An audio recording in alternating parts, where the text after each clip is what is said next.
Hello, my name is Sister Mary Grace McCormack, and I'm going to speak to you about the history of the Visitation in St. Louis. We're over 200 years old this year, the Visitation in the United States. St. Louis Visitation has passed 175 years, and we have celebrated 400 years of the existence of the Visitation Order. And since you're now part of Visitation, that includes you. How do you feel about that? To me, some days it feels awesome, as the kids say. At other times, it doesn't seem that such a long time. Lots of people are living, and living well, certainly through their 80s and even into their 90s, and some even reach 100.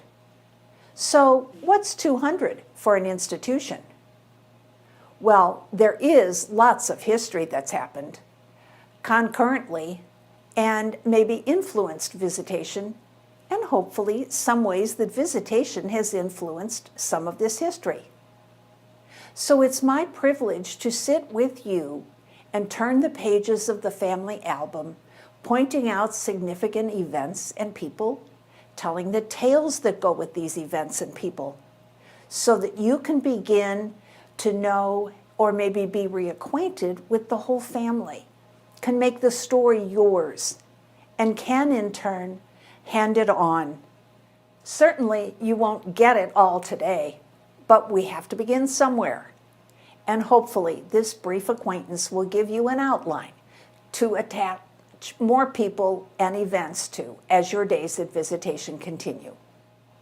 I'm sure you remember as a child looking through old family pictures, your mother telling you names of people and places and describing events, and after 3 minutes you were bored.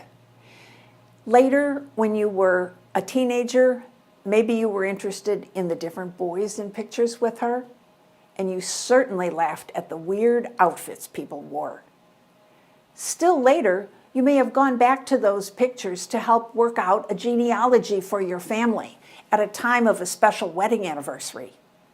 You wished you'd paid more attention to the stories. Or maybe several of you put your heads together to see what you could remember for your mother or the prime storyteller when she was dead. You were studying your physical story. Maybe you've looked back to try to understand incidents of dysfunction in your family. And that was, in those pictures, your physical story or psychological. Or then you've also looked at different dishes that you've had for holidays. And that was yourself culturally. One day, Sister Margaret Mary and I were talking with someone. I have no idea what the context was. But we made the comment that in 1844, when we came to St. Louis because of the flood, and it didn't even seem strange to say that. But of course, neither of us really were alive in 1844, and we didn't move to St. Louis then. But it's who we are spiritually.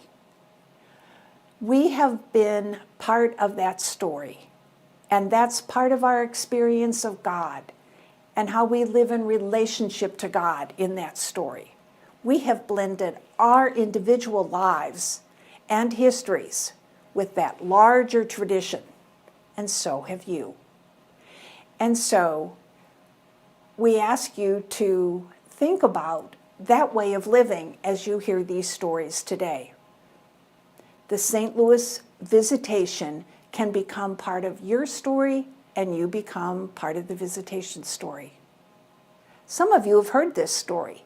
Students, parents, some of you have touched it in other ways. And I hope for all of you that you'll recognize the humanness of the people that you don't know yet as persons, and have some of a sense of, I think I know that I'll fit. Or I know better why I feel I do fit. I'm going to tell the story emphasizing two major themes: the importance of relationships and collaboration, and the importance of ordinary human living and of the little virtues. Daily good living, gentleness, and simplicity. To situate the story at the beginning, God, three persons in a relationship, with the desire to share their relationship with the humans they create. Francis de Sales, our founder, whom you'll hear more about in a minute, was a participant in the debate of the late Middle Ages over whether God would have become human if we hadn't sinned. Francis felt very strongly that God so much wanted to share life and love that Jesus came for that primary purpose and would have come even if we hadn't sinned. Jesus then is that person who has shown us God's love in human form, taught us about God, and shown us a model of response to God. Mary and Elizabeth, two women whose meeting is described in the gospel, two women whose relationship was to be of service to one another and to encourage each other's gift of self-giving and understanding and fidelity, living in relationship with their God. Then there are the centuries of the history of the church. Church meaning the community of believers in relationship and lots of daily holy living. Now let's turn lots of pages of the album and get to 1492, Columbus. 1517, Martin Luther posting his 95 Theses on the church door. 1535, the execution of Thomas More. The Reformation comes to England. 1545, the Council of Trent begins in order to reform the Catholic Church from within. 1564, the end of the Council of Trent, which is also the beginning of the French Wars of Religion. 1567, Francis de Sales is born.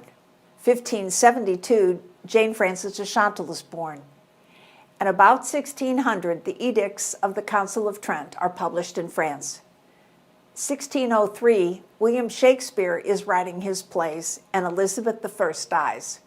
1604, Jane meets Francis.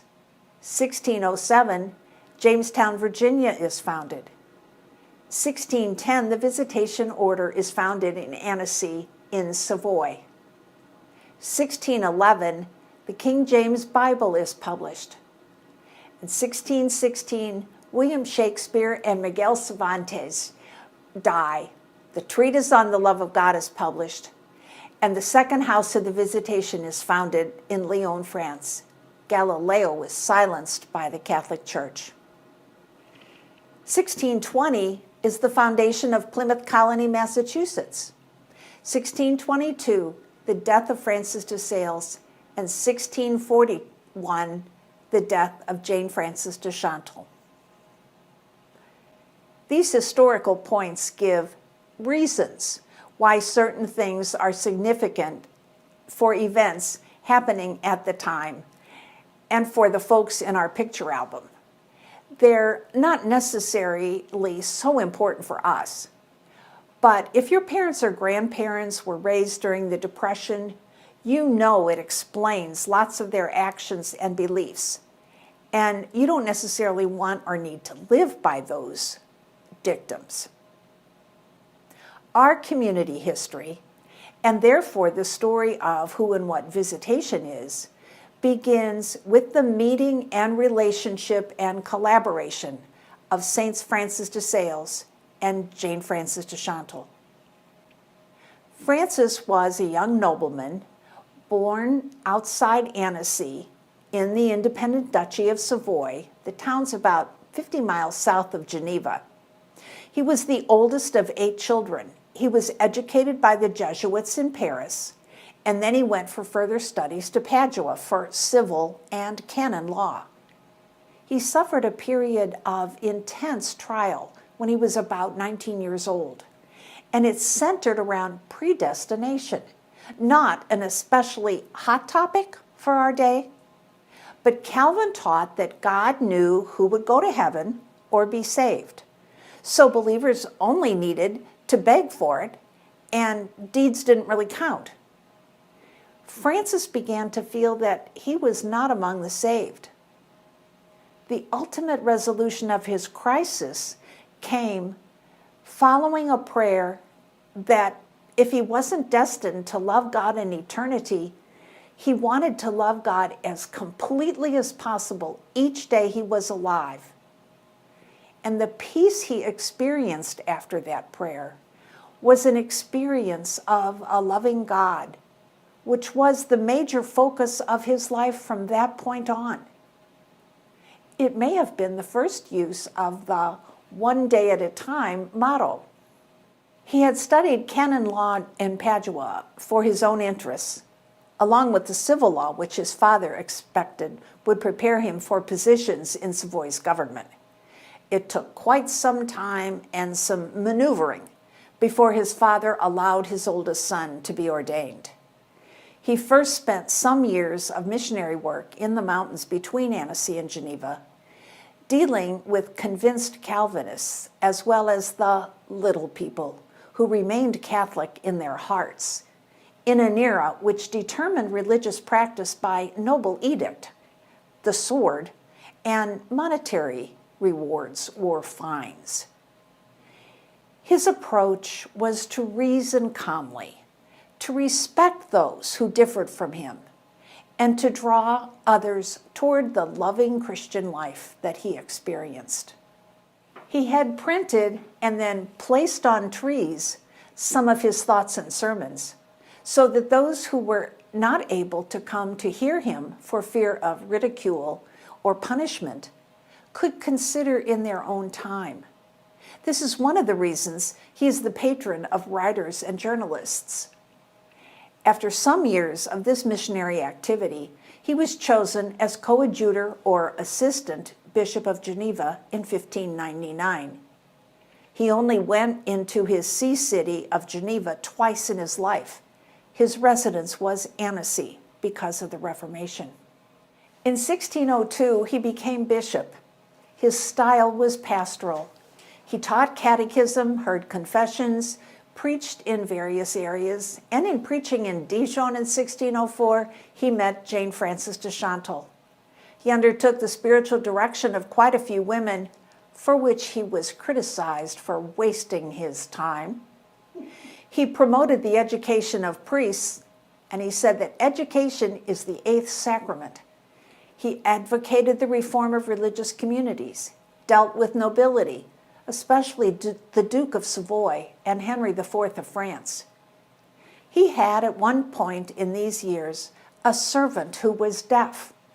Francis worked out some kind of sign language to communicate with him and to prepare him to receive his first communion. For this reason, he's patron of the deaf. In 1608, he wrote the letters that became the Introduction to the Devout Life. In it, he taught that the laity, like all other Christians, are called to a life of goodness, of relationship with God, and this in all the moments of daily life. And then he proceeded to give wonderfully simple, reasonable directives for living a devout or committed life. He said, "My purpose is to instruct people living in towns, the married, and those of princely courts. These are obligated by their state of life to lead an ordinary life, to all outward appearances. The practices of devotion have to be adapted to the strength, life situation, and duties of each individual. Devotion makes the care of the family peaceful, the love of husband and wife more sincere, the service of the ruler more loyal, and every sort of occupation more pleasant and more lovable. It is an error, or rather a heresy, to try to exclude the devout life from the soldier's regiment, the workman's shop, the court of rulers, or the home of the married." He speaks there certainly of the theme of dailiness. Jane Frances Framio. Her feast day is August the 12th. She was the daughter of a lawyer the president of the Parliament of Dijon. Her mother died when she was quite small. She had an older sister and a younger brother. Her father educated her well.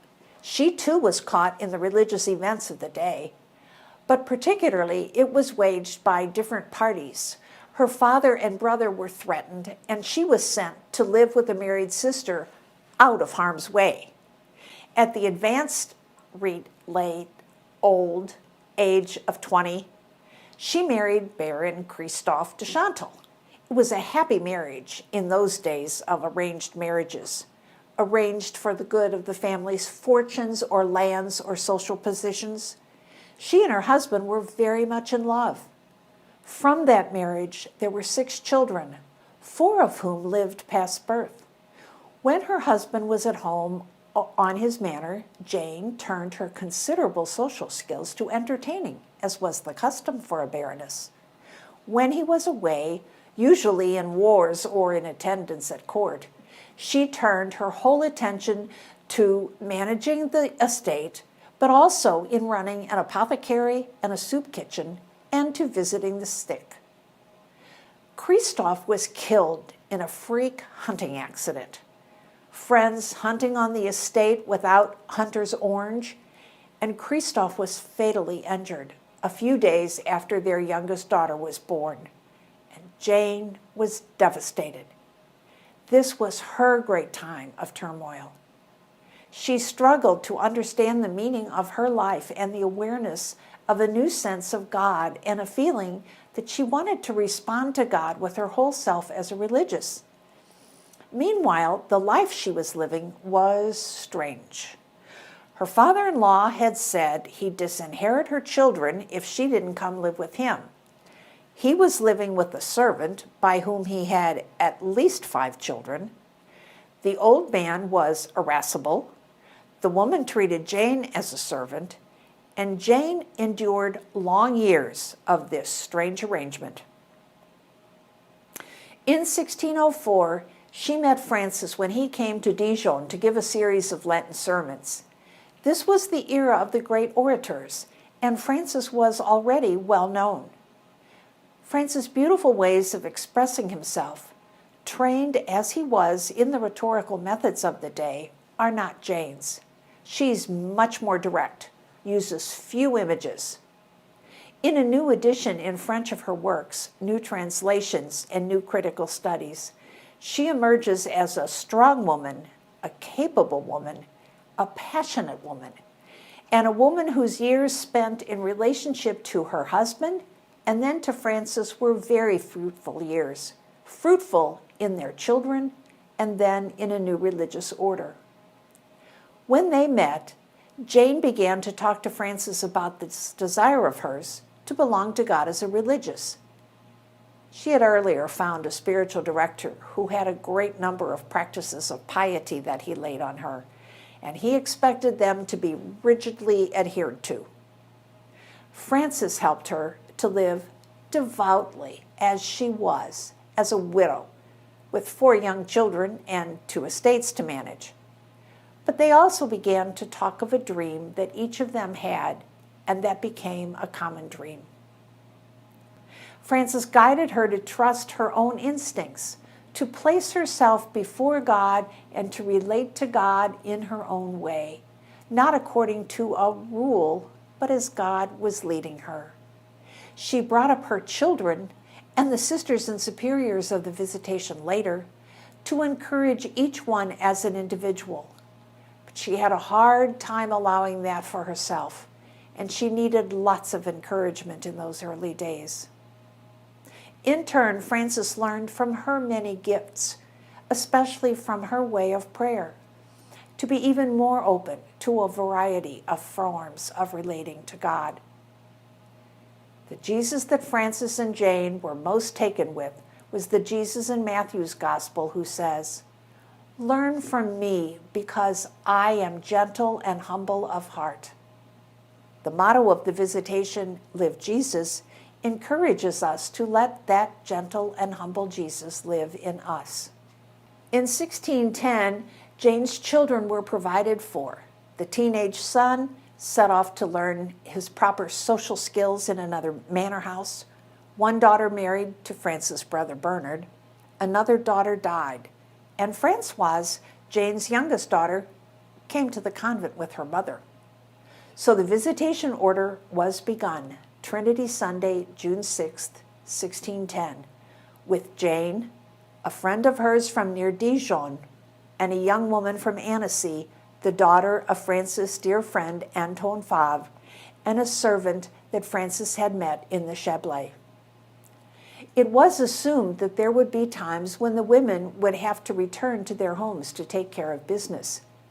They also were to take turns going out to visit the sick poor, as Jane and the other women had been doing before they came to the visitation, in a spirit of gentleness and humility. But the primacy was on living simply and gently, with love, and on being women of prayer. In 1616, they made a new foundation in France, where the decrees of the Council of Trent were just being proclaimed. The bishop in the new diocese wanted enclosure and the 3 traditional vows, rather than love as their bond, the bond of perfection, as Paul refers to it in the letter to the Colossians. The enclosure of the sisters continued for us until after Vatican II. Those who knew us at Cabannes did not ever expect to see us out of the monastery. The order was founded because there were many women attracted to life and community that were not eligible for the older orders that were just being reformed. Widows, those not strong enough for late-night vigils, fasts, etc. This community was also to allow other women to enter their houses for days or months of retreat, sometimes for purely religious motives, sometimes as a place of refuge for courtesans who were no longer in favor. And it was a place where young girls could come and be prepared for their first communions, which would have been at about the age of 12, as well as for a devout life in general and for training in the arts a woman needed to manage a household. Primarily, the monastery was to be a place of love, that was to be a basic form of the community, the basic asceticism. And it was so radical not to have endless hardships that Francis was accused of founding an order of the taking down of the cross. But he and they wanted to make religious life available to those who had the spirit for it, but not the bodily strength for the orders then in existence.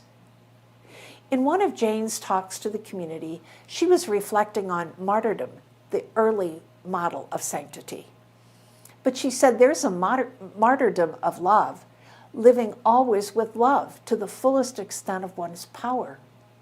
Again, the ideal was the same, martyrdom, but the means was new, living one's daily life with complete love. Out of Francis' contacts with Jane and the theology and spirituality that was evolving in the new community, Francis was inspired to attempt a work on the love of God, a sort of follow-up for people who had learned the approach of living with God in the actions of every day.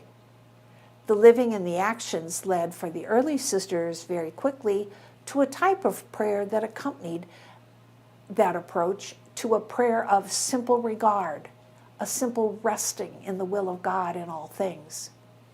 Francis began to set down the progress, development, and growth of that love in a book he wrote in 1616 called The Treatise on the Love of God. He hoped eventually to write one also on the love of neighbor, but he died before that dream materialized. Francis, apart from the Visitation Order, was involved in reforming religious orders, teaching catechism, confirming, supporting his clergy, preaching, directing many other people, and the endless formal occasions that being a bishop meant, attendance at the court of Savoy, etc.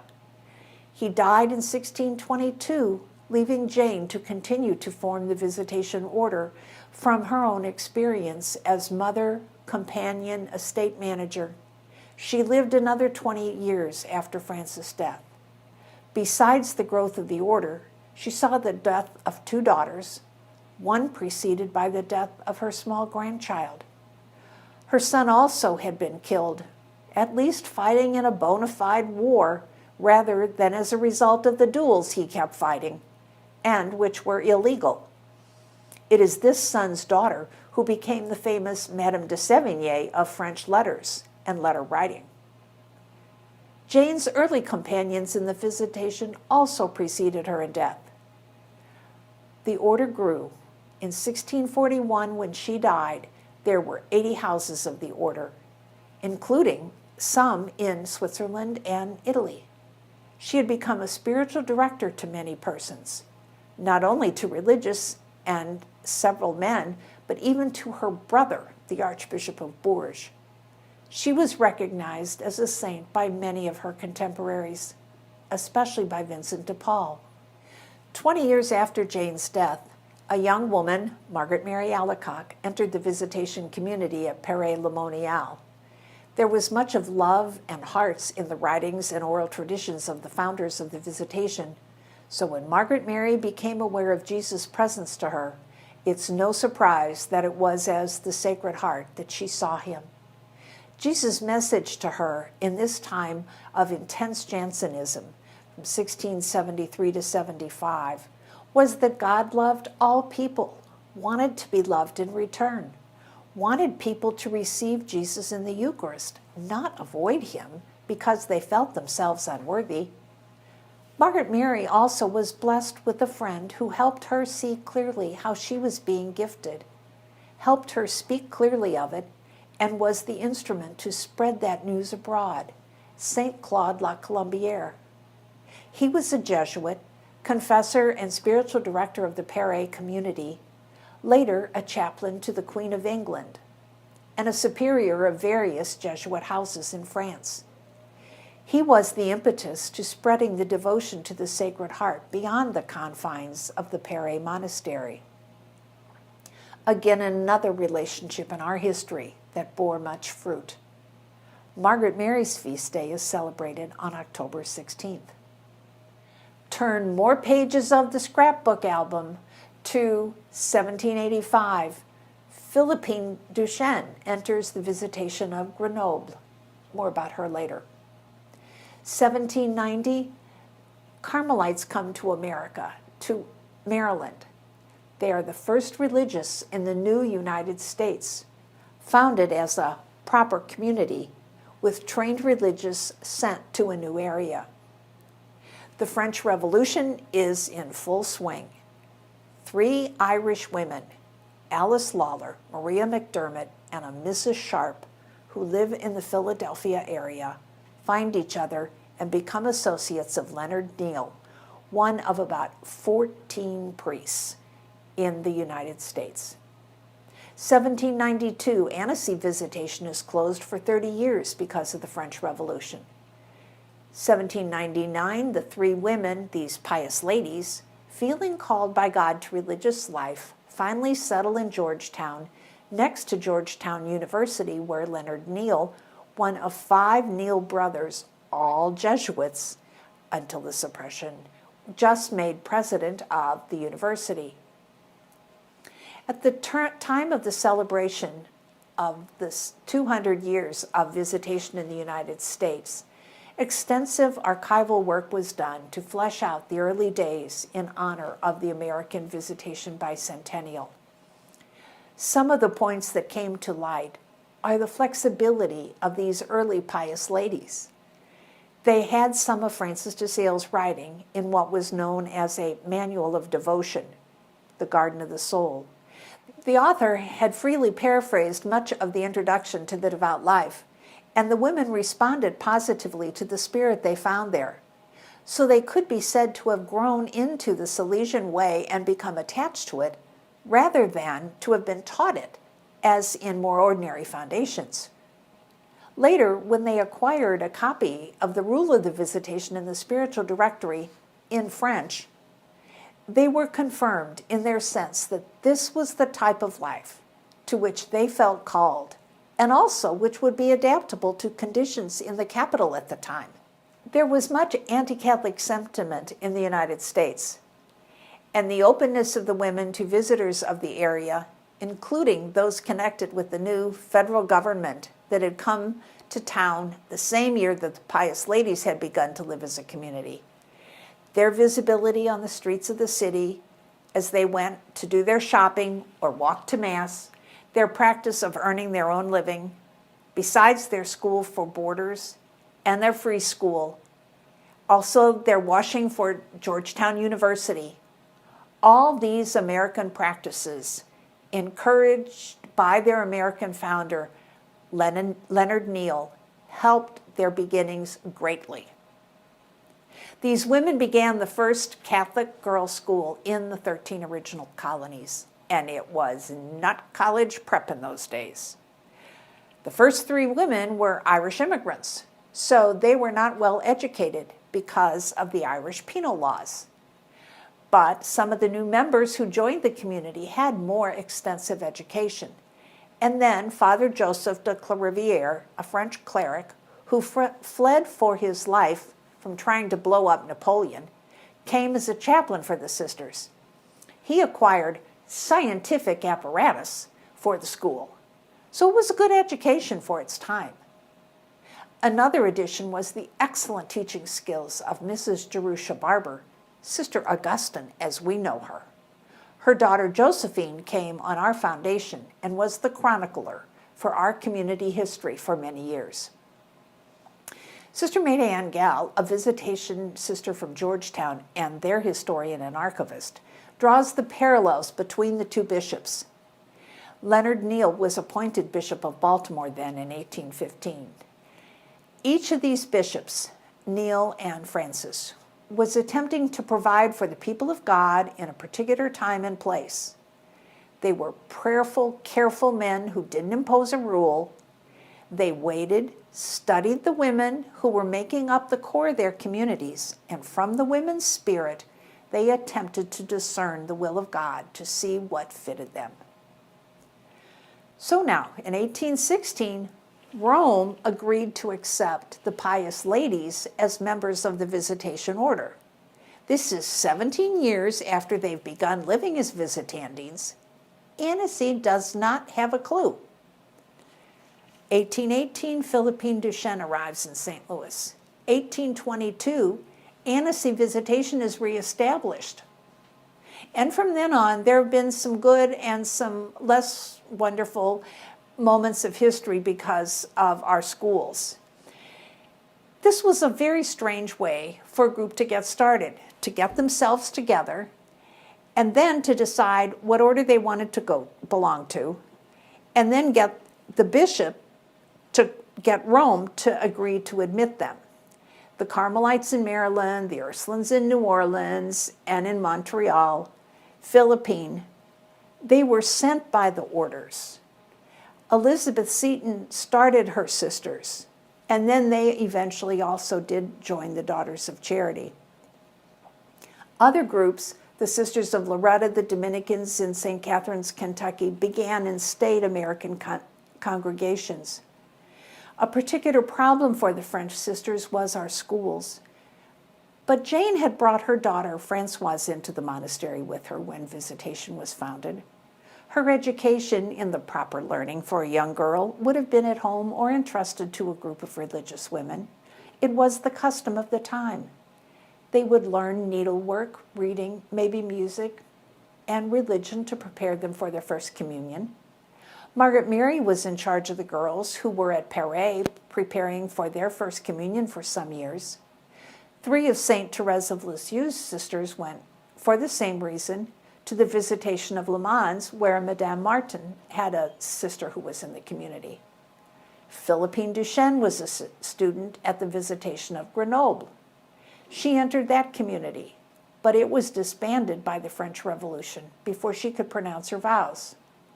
And the American colonies and frontier needed schools for girls. Bishops insisted on it, and it was a way for the sisters to earn their living that was compatible with their monastic contemplative life. In 1830, there were about 50 sisters at Georgetown. The superior wrote various bishops, "Could you take sisters? They need only a little bread and water."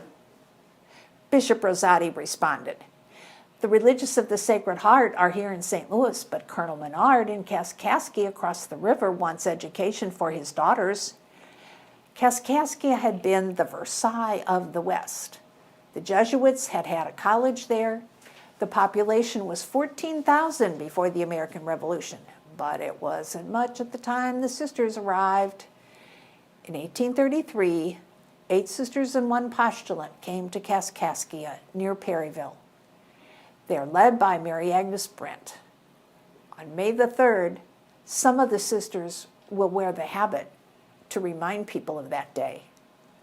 They were not expected because there was cholera in St. Louis, and so no notice could get out of St. Louis down to Kaskaskia. They first stayed in a hotel. Then they moved to more satisfactory quarters. There are amazing stories about the hardships, the cold, the furniture that they had to carry up and down to every room. See, educating the mind and heart. But the community and the school thrived. In 1844, the Diocese of St. Louis was split, and Kaskaskia was in the new Diocese of Chicago. So Peter Richard Kenrick, Bishop of St. Louis by that point, wanted some visitandines in his diocese. In April, 8 sisters came here to St. Louis. In 1844, in June, there was a massive flood in Kaskaskia, so the rest came up to St. Louis. And they lived at City Hospital with the Daughters of Charity, and then they moved to 9th Street. And finally, Anne Malamphy Biddle gave them property on Broadway, where they could all be comfortably together. She later gave them property at 19th and Cass, and the high school students go to Cass Commons outside the cafe. She and Colonel Menard are benefactors whose names we remember because of their help at such important early beginning moments. They are the first in a long line of benefactors. In 1861 to 65 is the Civil War, with girls who had fathers and brothers on both sides of the conflict. And there's a quote from one of the students that says that there was sisterly love in the school, notwithstanding the lack of brotherly love outside it. In 1871, there was a foundation made to Dubuque. In 1873, a foundation to St. Paul. And that monastery and school is very similar to our house and school. In 1887, there was a foundation to 4012 Washington, the country school versus the city house on Cass, which ultimately moved to Springfield, Missouri in 1905.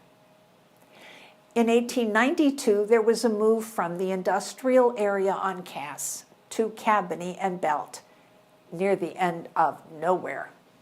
1904 World's Fair was in St. Louis, a few blocks south of Cabany. The grade school library is in Cabany Place. And if you stand at the Jefferson Memorial and look 8 blocks north, you're about at Cabany and Belt. 1920s, there was a junior college begun. The new gym was built. Is no longer standing at Visitation Park, now Ivory Perry Park, where in the 1930s, there's the first accreditation by North Central. 1962, there was the move from Cabany out here to Ballas.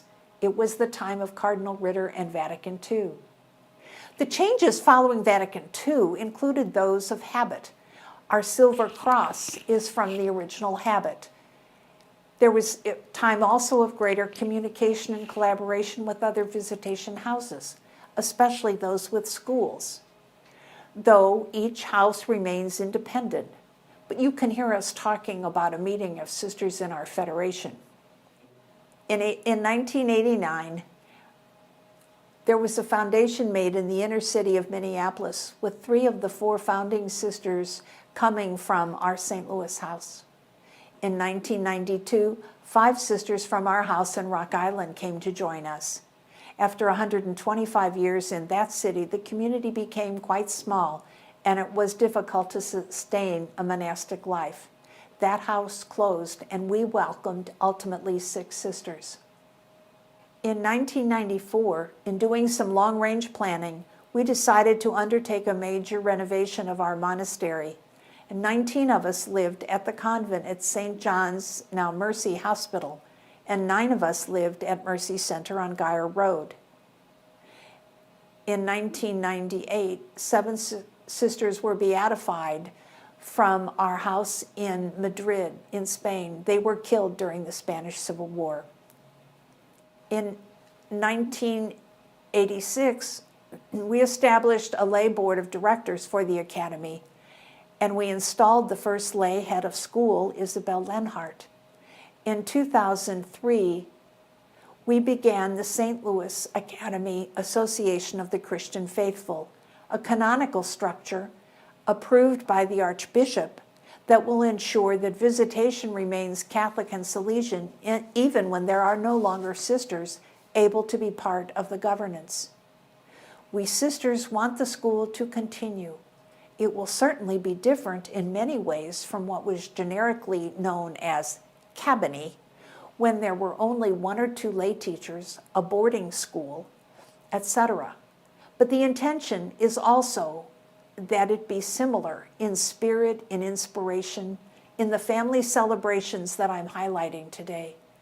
There have been many changes throughout history. Benefactors, the number of sisters, from a small community of nuns and girls to a girls' college prep and Montessori lower school. And there are so many ways to tell the story. But these incidents have been told so that you may know and recognize the family and the story to which you are coming to belong for the first time or in a new way. There are a variety of books, tapes, and people to read about, to pray with, to begin discussions with. I hope they'll come to be friends, mentors, as you make this story your family story, in order that you in turn can tell and teach the story. It will live if we live Jesus in our individual lives, in our relationships with God and each other, and in the school community, as a basis of board deliberations, of faculty-student interactions, all of our dealings within the school and with one another. God be praised.